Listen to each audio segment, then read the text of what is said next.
Hello, we're coming to you live now. We are live. This is I Need Living Conversations 129, I think. 129. I'm with Sacred Blue Heron Women. I'm Julian Katari, and we have the fourth session of stripping away the patriarchal psychosis. And you might wonder, what is that? Well, have you ever thought that the world is a little, or not so little, it's a big time in trouble? Bad stuff is going on, bad people are doing bad things. When is this all going to end? Well, what I want to say about this is, just as an introduction, I'm doing the introduction, is that we cannot expect any change to happen from the outside. We have 100% the power to make it happen. Yes. And that's what we talk about. That's what we do. That's what we share with you folks. We are here to share a little piece of the big knowledge that is created in Owl Dojos, our Center for Formation Studies, Experimentation. And of course, the work is being done there, and you're invited to join that work if you decide to do so. Otherwise, we share little itty bitty pieces of information with you here live, and also this stays recorded in Rumble. We're back in Facebook now after a 25-day censorship for I don't know what. Nobody knows what. Exactly. That's Facebook. Who knows? Crazy. Not put in Facebook jail for who knows what. Yeah. But now we're out of that, and so we're back on the three platforms: YouTube, Facebook, and Rumble. So here we go. This is I Need Living Conversations. Welcome, everyone. What an accomplishment, number 129. Oh yeah, and we're gonna hit like 200 one day, and not that far from now. Yeah, absolutely, we are. So we're going to continue on tonight with debt, and debt, 2 tracks. Debt, which is one part of the patriarchal psychosis, but which dominates us today. Absolutely fucking dominates us today. And then we're going to talk a little bit about the patriarchal psychosis of the witch hunts, which still is. It's found ways to continue. Absolutely. So let's start with that. All right. We talked last week about Adam Smith, right? And barter. The reason that economic textbooks now begin with imaginary villages of barter is because that it's been impossible to talk about real ones that actually bartered. Some economists have been forced to admit that Adam Smith's land of barter doesn't really exist. The question then becomes, why is this myth perpetuated anyway? As in, we can ask ourselves that. How many times a day can we ask ourselves that with this patriarchal psychosis? Why has this myth been perpetuated? Specifically, why has the myth of humans being born from the side of man been perpetuated for over 2,000 years when it's clearly woman who gives birth? So mainstream economics have been happy to jettison other elements of Adam Smith's book called Wealth of Nations. So why not simply write off the myth of barter and instead attempt to understand something more in keeping with historical evidence? Well, the answer is that the myth of barter cannot go away because it's central to the entire discourse of economics. With his book, The Wealth of Nations, the science of economics was born. We discussed that last week. And his theory was that the economy operated according to laws much the same, the sort that Isaac Newton had just discovered. So Isaac Newton represented God as a cosmic watchmaker who had created the physical machinery of the universe in such a way that it would operate for the ultimate benefit of humans, and then it would run out on its own. I had to sit with this as I was typing this for a while. I read it, but until I was typing it to present it, it didn't register Christian religions, specifically the one I was raised in, teach that the earth is 6,000 years old, and this is the cause of that. Okay. Right? This Adam Smith theory or Newton theory that God was a watchmaker and the pendulum is going to stop ticking and it will run out on its own. That's where their 6,000 year bullshit nonsense comes from. Okay. That's, I think, not something that Catholicism professes. I don't know about Catholicism, but I saw recently in the last 2 to 3 months on Facebook another Christian guy who's a sovereignty all about the birth certificate fraud, talking about how the Bible points to this year being the culmination of 6,000 years. So somehow in all, and it's got to be in Catholicism also, there's this 6,000 year timeline, which comes from Isaac Newton. Big part of it. Smith, so remember Isaac Newton said that God is a cosmic watchmaker who created this world to operate for the benefit of us humans solely. There was no other one right? So Adam Smith was trying to make a similar Newtonian agreement. He said God, or divine providence, as he put it, had arranged matters in such a way that in pursuit of our self-interest, unfettered markets would come about and they would be guided by the invisible hand of this God to promote the general welfare. So the markets, right? It would come about by the hand of God. And we're still allowing this dead white man to dictate to us. So once economics had become established, theological arguments no longer seemed necessary or important, that God was part of it. So people continue to argue to this day about whether an unfettered market would really produce the results Adam Smith said it would, which would be taking care of everybody, which was what the Inca, the only empire in this, since patriarchy has come into being, the Incas are the only empire who is able to take care of everybody. Right. The only, and somewhat, some would argue also the Anahuac, the Aztec Empire, was also a good government. I haven't, the Aztecs haven't come into, so I'm not ignoring them, right? They just haven't come into my consciousness yet. But they're one and the same, right? Maybe, I mean, not really, but kind of. Extremely similar. Too many similarities. Right. So, because Adam Smith said this unfettered market would produce these results, no one questions whether the market naturally exists. So as a result, economists have come to see the very question of the presence or absence of money as not especially important, since money is a commodity chosen to facilitate exchange and which we use to measure the value of other commodities. Otherwise, it has no special qualities. So in 1958, a man named Paul Samuelson was one of the leading lights of the economic theory that still predominates. And he expressed disdain for what he called the social contrivance of money.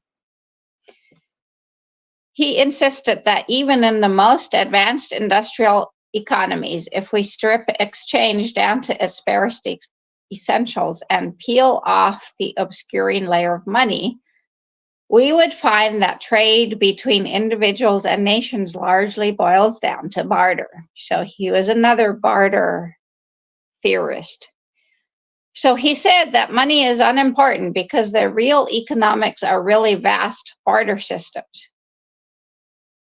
The problem with this philosophy of his that still dominates is that history shows us that without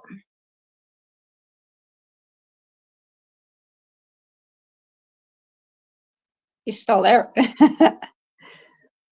I am. The internet, it's not. It just went away. I don't know what. Gotta love modern technology. Gotta love it, yeah. So we're back. Sorry for that. Paul Samuelson said, his theory was barter systems, right? History shows us that without money, vast barter systems do not occur. Even when economies revert to barter, as Europeans were said to do, they didn't actually abandon the use of money. They just abandoned the use of cash. In the Middle Ages, they continued to assess the value of tools and livestock in the old Roman currency, even if the coins themselves had ceased to circulate. That's pretty powerful. So if money has made it possible for us to imagine ourselves in the way economists encourage us to do, which is as a collection of individuals whose main interest is swapping things. Really? Is that our main interest? Swapping things? Nope. Not their interest. Why are we letting them still domesticate us with this? That's for theory. That's not a fact. And steal from us. Right, exactly. So it's clear that the mere existence of money in itself is not enough to allow us to see the world in this way. If it were, economics would have arisen in Sumer itself while the goddess religions were still there, not in as late as 1776. The missing element here that Adam Smith tried to downplay and hide is the role of government policy in economics.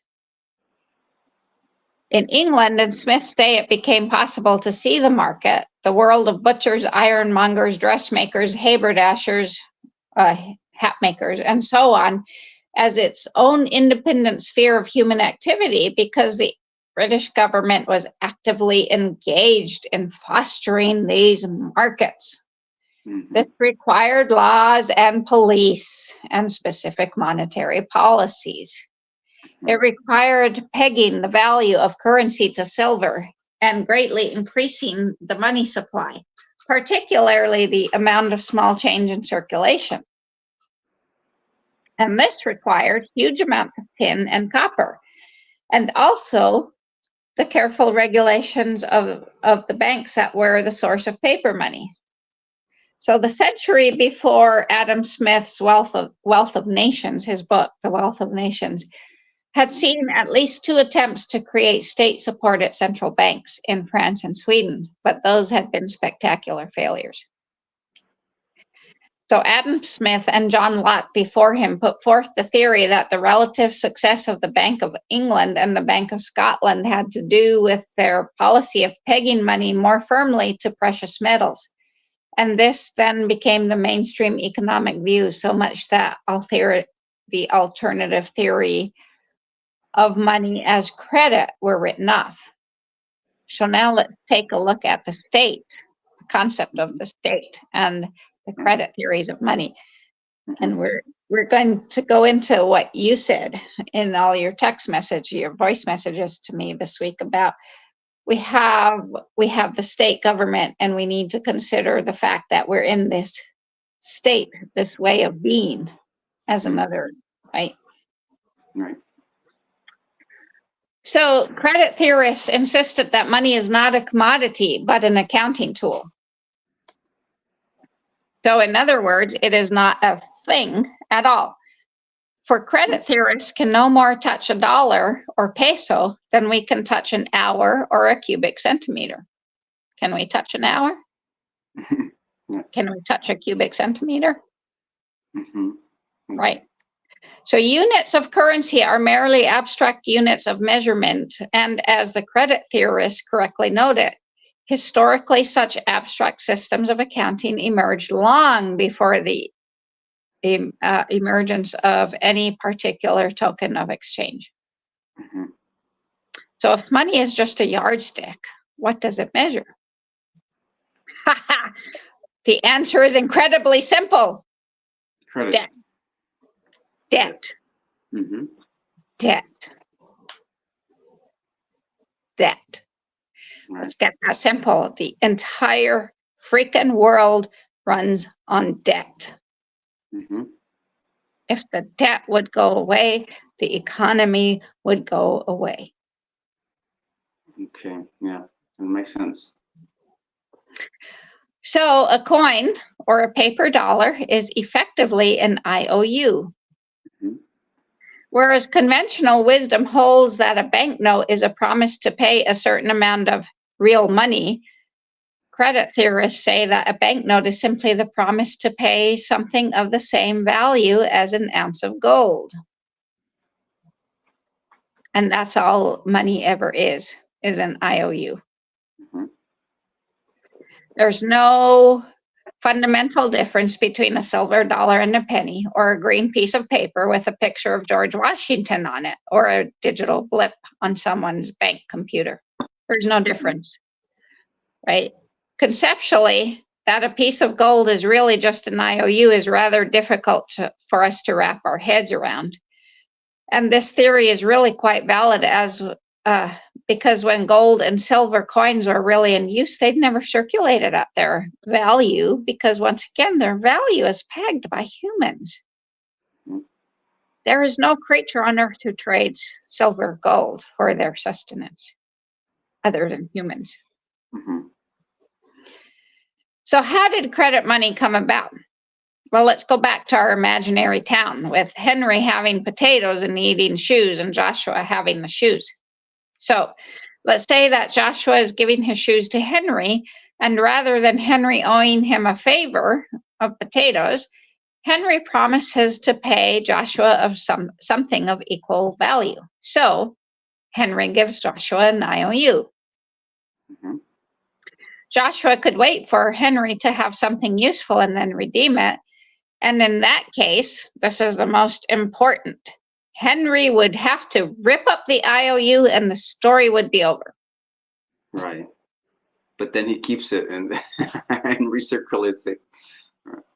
But let's say Joshua passes the IOU to Sheila, to whom he owes something else. And he could then also tick it off against his debt to Lola. And now Henry will owe that amount to her. So money is born because there is no logical end to it. Mm-hmm. It's the same with nonprofit corporations that are working to ease a problem. There is no logical end to them. Mm-hmm. Hey, Sheila now wishes to acquire a pair of shoes from Edith. She can now hand Edith the IOU from Henry and assure her that Henry is good for it.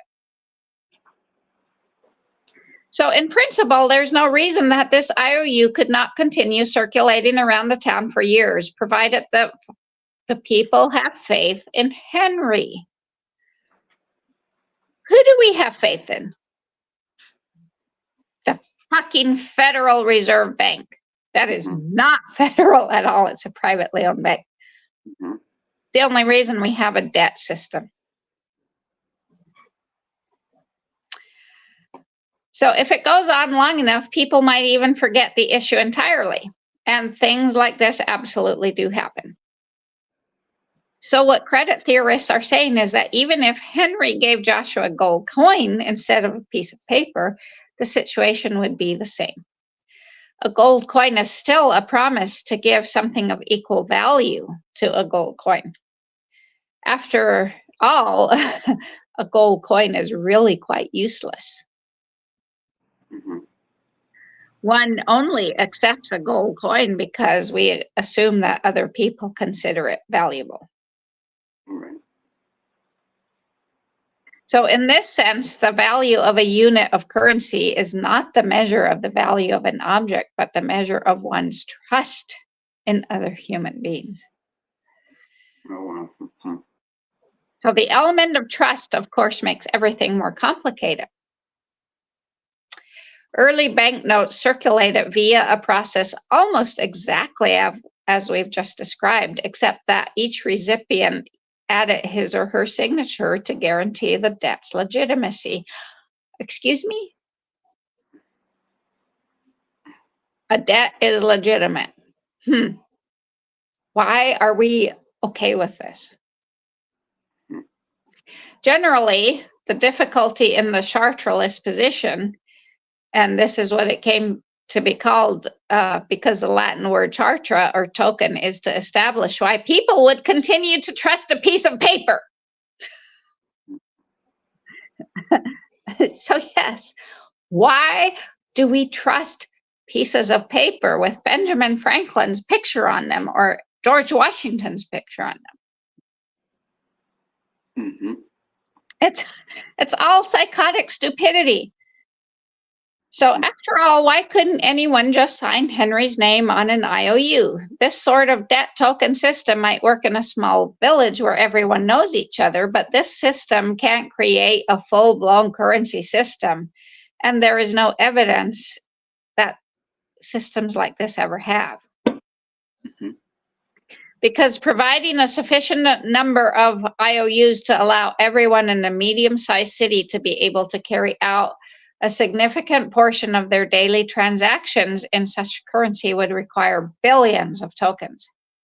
Mm-hmm. So to be able to guarantee all of them, Henry would have to be unimaginably rich. In what?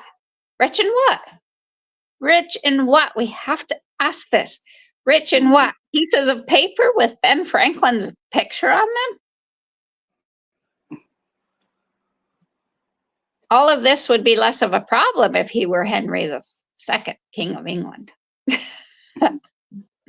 So the real impetus for the chartralist position came out of the German historical school, whose exponent was a man named G.F. Knapp. He said that if money is a unit of measure, it makes sense that emperors and kings would concern themselves with such matters, because emperors and kings are almost always concerned to establish uniform systems of weights and measures throughout their kingdoms. And once such systems get established, they tend to remain markedly stable over time. During the reign of King Henry II, just about everyone in Western Europe was still keeping their accounts using the money system established by Charlemagne some 350 years earlier, which were pounds and shillings and pence. And these currencies actually never existed in real life. It didn't matter that there were no coins. What mattered was that it was a system for measuring credits and debts, and the system remained stable. The case of Charlemagne's currency is particularly dramatic because his actual empire dissolved quite quickly, but the monetary systems he created continued to be used for keeping accounts within his former territories for more than 800 years. So had the Incans created money, which they didn't, their empire would still be there. Mm-hmm. But they didn't. They distributed the wealth of goods equally between their people. Mm-hmm. They didn't accumulate stuff or create some imaginary thing. Right, exactly. So it was literally imaginary money that Charlemagne created that existed for 800 years. Let's get that clear. 800 years. That's crazy. Psychotic? Mm-hmm. Absolutely. According to Knapp, whether or not physical money stuff in circulation corresponds to the imaginary money is not important. It makes no difference whether it's pure silver, leather tokens, or dried cod, provided the state is willing to accept it as payment. Because whatever the state is willing to accept becomes currency. So one of the most important forms of currency in England in Henry II's times were the notched tally sticks used to record debts. Tally sticks were quite explicitly IOUs. Both parties to a transaction would take a hazelwood twig. They would notch it to indicate the amount owed and then split it in half. The creditor would keep one half called the stock. Hence the origin of the stockholder. And the debtor would keep the other called the stub. Hence the origin of the ticket stub. Mm-hmm. That's amazing. Isn't it? You learn it now. Yeah. Awesome. And tax assessors use such twigs to calculate the amounts owed by local sheriffs. And often, though, rather than wait for taxes to come due, Henry's exchequer would sell the tallies at a discount, and they would circulate as tokens of debt owed to the government to anyone willing to trade for them. Is this not fucking psychotic? And we still do this today in huge amounts. Mm-hmm. Right? Psychosis. Absolute psychosis. And what do we have to say? Modern banknotes work on a similar principle, except in reverse. So let's look at our story about Henry's IOU again and the puzzling aspect of this. The IOU can operate as money only as long as Henry never pays his debt.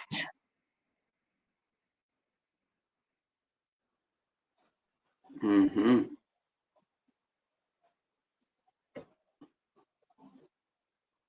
So there's It's getting clear now.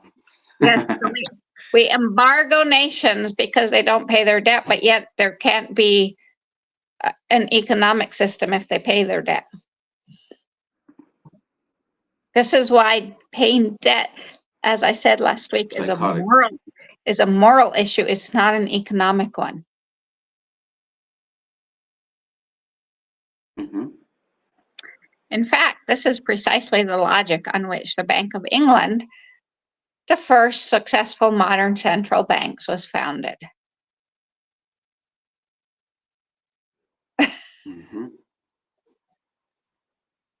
The IOU can operate as money only as long as the debts are not paid. There is no honor in paying debt because the money system will go away if we pay off our debt. Let's get rid of that moral repugnance of paying debt. So in 1694, a consortium of English bankers made a loan of £1,200,000 to the king. In return, they received a royal monopoly on the issuance of banknotes. What this meant in practice was that they had the right to advance IOUs for a portion of the money the king now owed to them, to any inhabitant of the kingdom willing to borrow from them or willing to deposit their own money in the bank. In effect, to circulate or monetize the newly created royal debt. This is so freaking psychotic. It's just like, and we're, what? And all our spiritual gurus are all monetizing shit.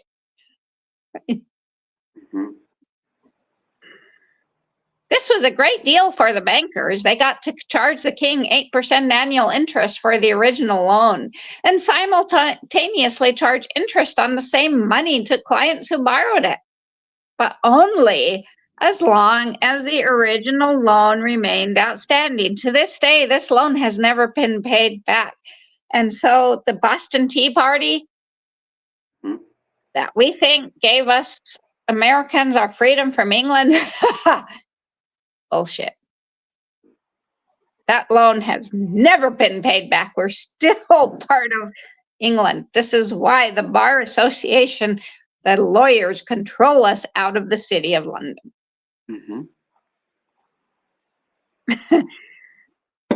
If these loans were to be paid back, the entire monetary system of the world would cease to exist.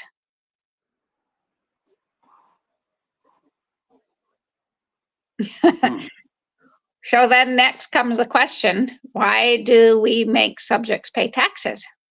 The answer seems self-evident. Evident. Governments demand taxes because they want to get their hands on people's money. As simple as that. But if Adam Smith was right, the gold and silver became money through natural workings of the market, completely independently of governments, then why would they need to, wouldn't they just grab the gold and silver mines? They wouldn't need to tax us, right? Because then the king would have, and the government would have all the money they could possibly need. In fact, this is what ancient kings did. So then what is the point of extracting the gold and stamping one's picture on it, causing it to circulate amongst one's subjects, and then demanding that those subjects give it back? I mean, when we break it down to this, it's just freaking ridiculous, and we're all so freaking proud of being taxpayers.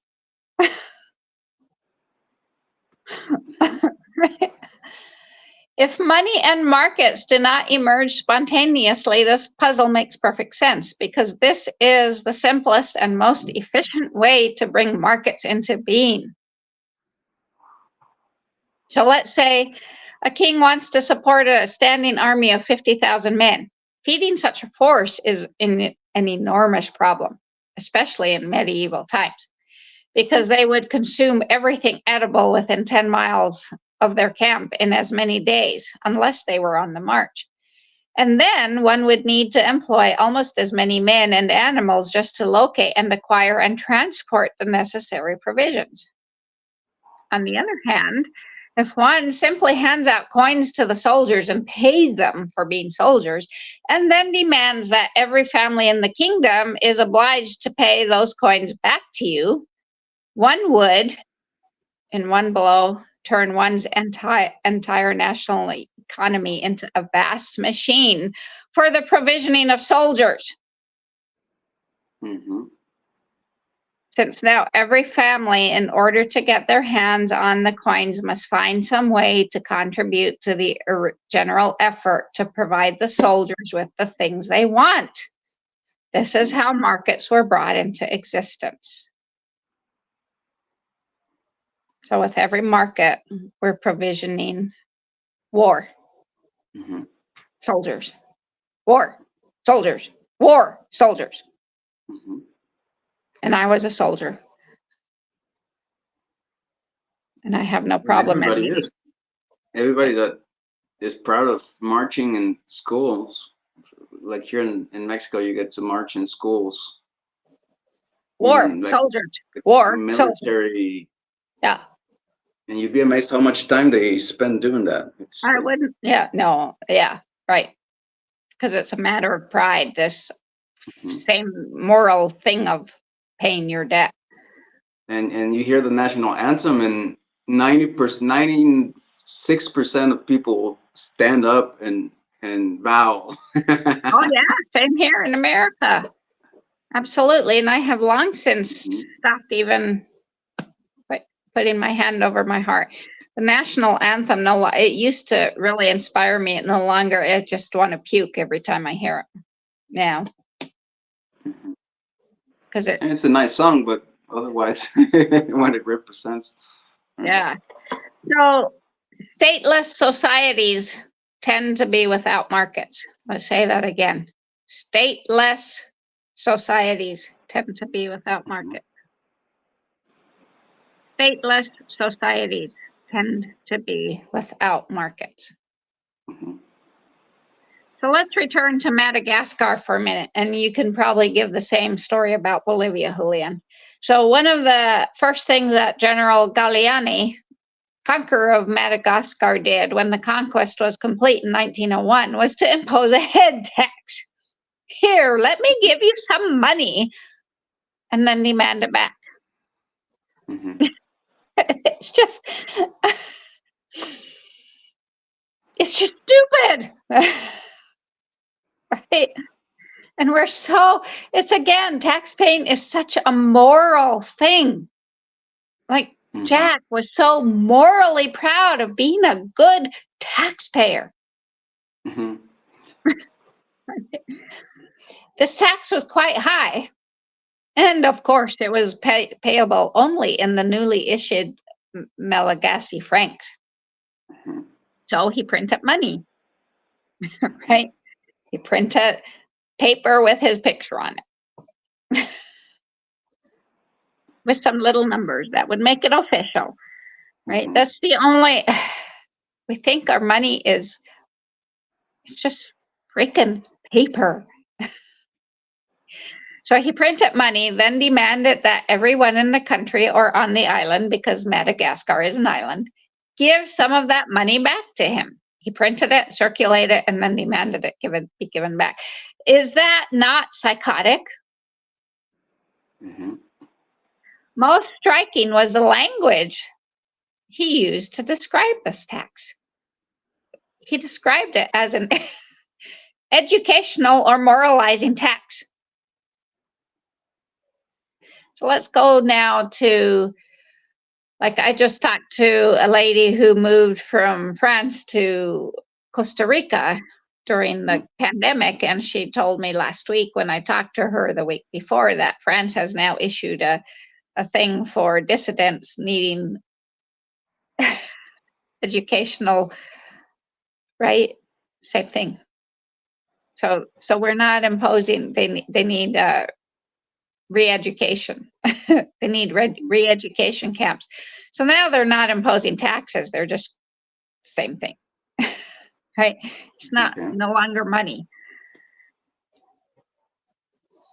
So in other words, it was designed to teach the natives the value of work. Aha! Whoa. What was the slogan above Auschwitz? Work makes you free. Arbeit macht frei. Work. Arbeit macht frei. Work makes you free. That was the slogan above the gates of Auschwitz. This is the whole thing of any re-education camps the New World Order wants to oppose on us because they think we've become lazy. And it's not the New World Order, it's still the Holy Roman Empire, the Vatican. Even though they're not the Vatican. No, we'll take that back because all the papal bulls are gone. It's the freaking Bar Association. And the US military that are the power of the world, police of the world. Designed to teach us natives the value of work per their terms. So, since in Madagascar, the educational tax came due shortly after harvest time, the easiest way for farmers to pay it was to sell a portion of their rice crop to the Chinese or Indian merchants who had installed themselves in small towns across the country. However, harvest was when the market of rice was at its lowest.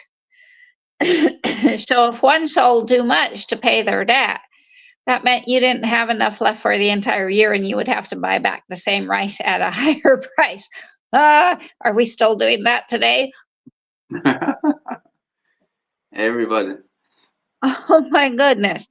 As a result, the farmers fell hopelessly into debt. So the easiest way out of debt was to either find some kind of crash crop to sell, which was coffee or pineapples, or send the kids off to work for wages in the city where they eked out a meager existence. What? And that's the story I hear nowadays, is that, oh, the young kids don't want to be farmers. Oh, bullshit. It's just that you have to take on a $500,000 loan to be able to be a farmer. But we started this by sending them off to the city so that we farmers could get out of debt. Are we running the hamster wheel here or not?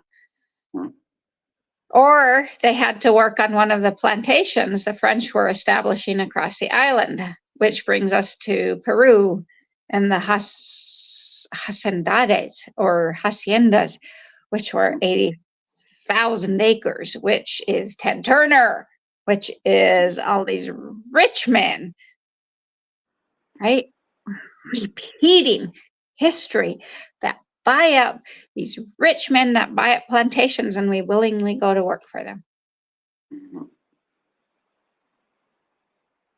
The whole project might seem no more than a cynical scheme to squeeze cheap labor out of the peasantry, and absolutely, you can bet Ted Turner on all his ranches, 2 million acres, squeezes cheap labor out of the peasantry because he's so far above them, he and his family, right? And yes, it was absolutely that and something more. And here's the stupidity of all that. I was accused of that when I started this adventure. You just want to squeeze cheap labor out of people. No. You bring a city person onto the farm, it takes me 10 times longer to do one simple task. Yeah, you gotta keep It's that not in mind. cheap labor. Not by any stretch of the means, is it cheap labor? Right. So the colonial government was quite explicit in their documents that the peasantry weren't allowed to see about the need to make sure that the peasants had at least some money of their own left over, and to make sure they became accustomed to minor luxuries like parasols, lipsticks, and cookies. Cookies. Lipstick, yes. It was absolutely crucial that they develop new tastes, habits, and expectations, and so they laid the foundations of consumer demand that would endure long after the conquerors had left and keep Madagascar forever tied to France. And how is Mexico forever tied to Spain now? The same way. And to the US, actually. And to the US and to everyone else. Yes. And Venezuela, El Salvador, all these third world countries. Absolutely. But most people aren't stupid, and most Malagasy understood that exactly what their conquerors were trying to do to them. So some were determined to resist. Had they all stood up and said, no, we're not going to use their money. It's the same with the Dallas drivers, 600,000 who lost their licenses because they didn't pay their toll fees if they just continued to refuse. Really? How long is it going to take the the state of Texas to build a prison big enough for 600,000 people? A fucking long time. Right? There's no need to fear going to prison. So 60 years after the conquest, a French anthropologist was able to observe villages on the east coast of the island whose inhabitants would dutifully show up at the coffee plantations to earn the money for their poll tax. Why? My question is why? Why would you do that? Why would you comply? Why do you even show up? Right? But we don't understand this concept. And then after they paid it, they would studiously ignore the wares for sale at the local shops and turn their leftover money to the lineage elders, who would use it to buy cattle for sacrifice to their ancestors. Many were quite open in saying that they saw themselves as resisting a trap. Still, such defiance rarely lasts forever. Yeah, because it's only a few that do it. People fall into it because they like their cookies and their lipstick and their parasols. And so markets gradually took shape all over the island of Madagascar. In 1990, a generation after the poll tax had finally been abolished and probably replaced by a different one, the logic of the market was so intuitively accepted that even spirit mediums were reciting passages that might as well have come from Adam Smith. Are we psychotic? Or are we psychotic? So let's go into our other track for a little bit of the witch hunt. Okay. Now all this was extremely informative, to say the least. Exactly. I mean, it just, wow. When I first read it, it was like, oh shit. As I'm typing it, it's like, oh shit.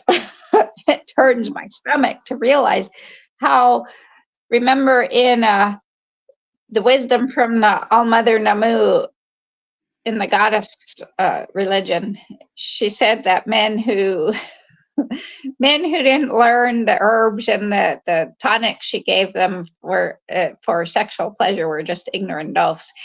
It just reminds that term came to play in this. We're just all, the majority of us are freaking ignorant oafs that just accept, accept, accept, accept, accept, accept, accept, accept, accept. Mm-hmm. And then become spiritual gurus and say, here, let me show you how to bend the bars. And we've talked about this before. Let me show you how to bend the bars to make your prison feel bigger. So you don't notice the prison anymore. By meditation, by transcendental meditation, you won't even notice your prison bars anymore.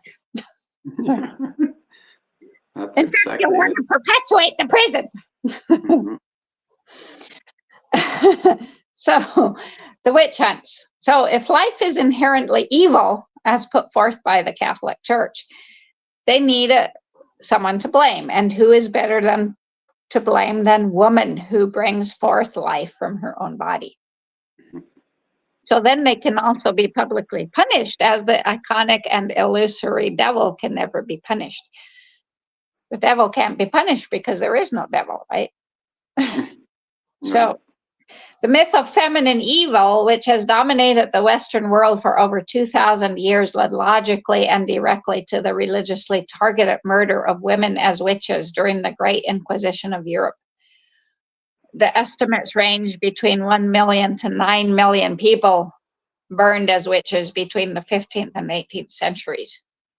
Between 1200 and 1484, people were officially killed as heretics. Mm-hmm. One number is certain. Of people punished for witchcraft or heresy in Europe, 80% of those accused, tortured, and burned were women. Mm-hmm. Town records from Germany and France reveal that whole villages were emptied of their female populations during the peak of the fire frenzy. How did men ever think they would propagate themselves without women? Mm-hmm. Large numbers of homosexual men were also tortured and burnt at the stake. In fact, the use of the word faggot for denoting a male homosexual came from them being bound together at the foot of witch pyres, their bodies being used as faggots to kindle the flames of the fires. So, in Europe, at first, Christianity was a religion of the elite. The feudal lords and later kings made Latin the official court and church language and kept priests around as their clerics. And so the large masses of people remained as they were, pagans and peasants who practiced the ancient goddess religion to the best of their abilities. But unexpectedly for the Roman Church, 3 centuries of crusades to the Holy Lands had an ideological side effect, because the returning feudal lords brought back their exotic religious and lifestyle ideas, including tantric sexual arts, from the lands of the infidels. Let's take note how that got turned around, right, onto the Muslims. Mm-hmm. Islam, with strong Moorish pagan undertones, were noted as infidels, and now we're accusing them of calling us infidels. Mm-hmm. The European elite were abandoning the fad of Christianity for more sensual and joyful spiritual amusements, including communal sex and bisexuality. So the Roman Catholic Church was uneasy in Europe at this time, and the threatened church could not tolerate the apostasy of its rich elites. And so we have the Pope Boniface, with the papal bull, the Unam Sanctum, Mm-hmm. declaring himself the vicar of God and the owner of the entire globe, followed by the 2 other papal bulls that we've talked about. So around 1200, the Inquisition was invented after these papal bulls came about. The church claimed it was punishing heretics, and the first slaughters were of the playful and poetic southern French aristocracy, because the Roman Catholic Church was violently declaring the unum sanctum as law. And originally, the church had no punishment for witchcraft. In fact, it was heresy to believe in the possibility of bewitchment. But in 1484, Pope Innocent, imagine that, Pope Innocent the Eighth, introduced a papal bull against the now suddenly discovered crime of witchcraft. He denounced witchcraft as an organized conspiracy of the devil's army against the peace and common order of the Holy Christian Empire, a peace and common order that no one had experienced. Right. A peace and common order that we still haven't experienced. Mm-hmm. And so the war against women was officially launched by the papacy as a diversion tactic to enforce the unum sanctum through the strategy of sheer terror. 2 years later, in 1486, two Dominican monks named Heinrich Kramer and Jakob Springer published a book called Malleus Maleficarum, or Hexenhammer, the Witch's Hammer. This book, in which the word femina is derived from the Latin la feminis, lacking in faith. So here we go, right? Women are lacking in faith. Female means lacking in faith.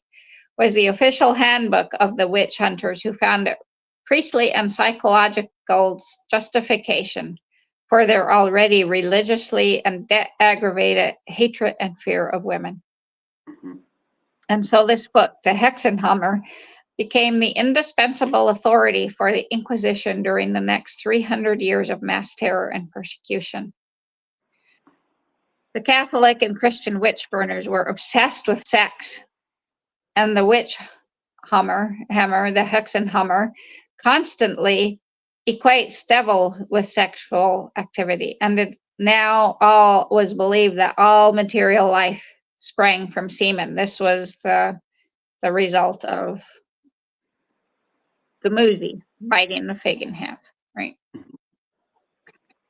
And for every impotent man, a witch could be tortured and burned. Martin Luther has been ballyhooed, which means praised or publicized extravagantly, as a freedom-loving reformer, when in fact he was the same tyrant in unpriestly garb.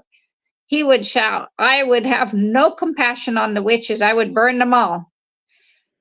And to bring this forward, we think that was a isolated incident. To bring this forward, my daughter was just at work on a project in Missouri, and her project manager was an army guy. He had been an army sergeant, and one of her fellow coworkers is a Middle Eastern woman. Mm-hmm. And he was telling them she was set up to be the crew chief, to learn how to take charge, and he just undercut her. He set her up for failure at every stretch. But he would tell her how all his soldiers in the army loved him and adored him, and so she and this Middle Eastern woman said they would never be part of the army because of all the sexual problems. And he said to this Middle Eastern woman, "I wish I had killed you all when I was over there." Oh my God. Right?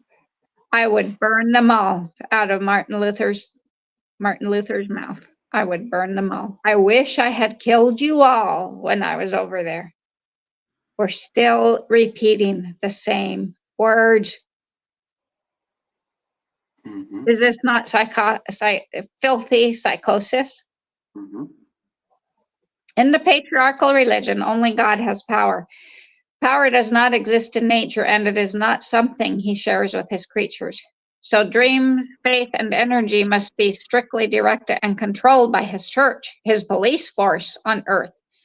In Christianity, nature has neither grace nor power, and if the peasants listened to the church, nothing would grow, which is so true. Oh my goodness, from talking to Jack, oh my goodness, nothing would grow, but the church has become the universities. Like nothing would grow. If we didn't take their balls, nothing would grow.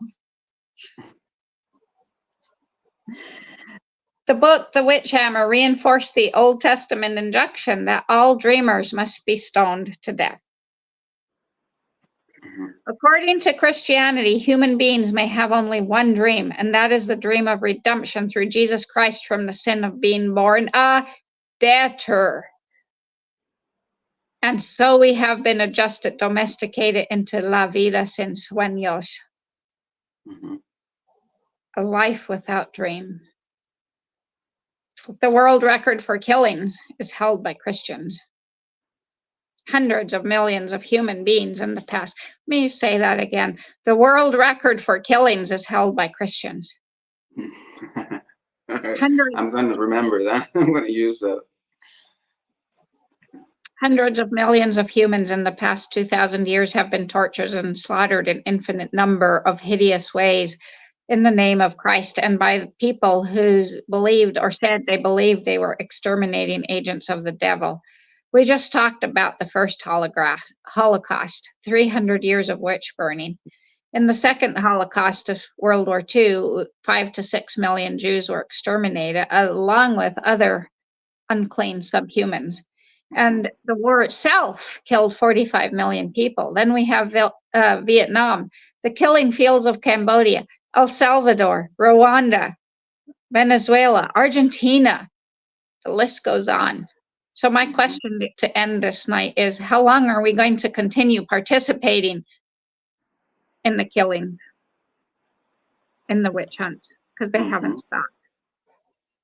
And you participate by paying taxes, by paying loans, by going to work. Yes. And then, of course, people might ask themselves, well, what can I do then? What else can I do? And I guess they can come to Aloha Ini Now Living because some people do need a little bit of guidance. Yeah. Because if you put them on the I like to tell people, all you need to do, well, you need to figure it out.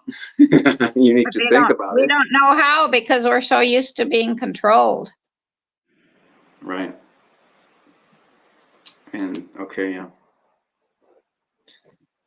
And we think we're free, but we're not. So, yeah. So what we're going to continue with this because it seems like there's a lot more to come. Oh yeah. We're going to continue with that next week, and we're going to go into the absence of the mother and the homosexual Holy Trinity that all Christians worship, but yet despise homosexual men. Yeah. Okay. Should I call it the same thing, like stripping away the patriarchy 5, or give it another name? Why not the homosexual divinity family, the homosexual divine family? That's I think that's a little bit more triggering, a little more. Yeah. So we're gonna do that. So at the same time, 8:30 for folks in the United States Central Standard Time. If you are in Mexico or if you're in Mexico, so that you have the same Central Standard Time, but it's 1 hour less because now we don't change anymore. And of course, you can convert that to whatever time zone you're in, and if you can't make it live, it stays recorded in YouTube, Aloha Ini Now Living, and Rumble, everywhere. It's Aloha like in Hawaiian. Aini, they share the same A, Aloha Ini, AYNI, which is reciprocity in Quechua. Tao, T-A-O, living. AlohaIniNowLiving.com, Aloha Ini Now Living everywhere. That's what we do. That's who we are.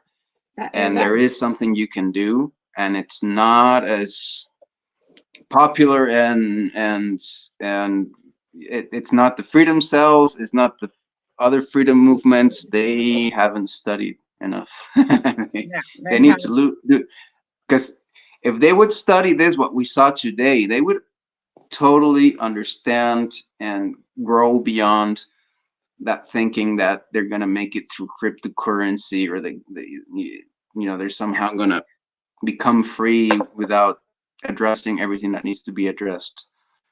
Freedom is all or nothing. That's the motto. Yep, freedom is all or nothing. And as long as we're allowing time change, we're not free. Alrighty, so I'm going to stop the live stream and see you Yep. next week.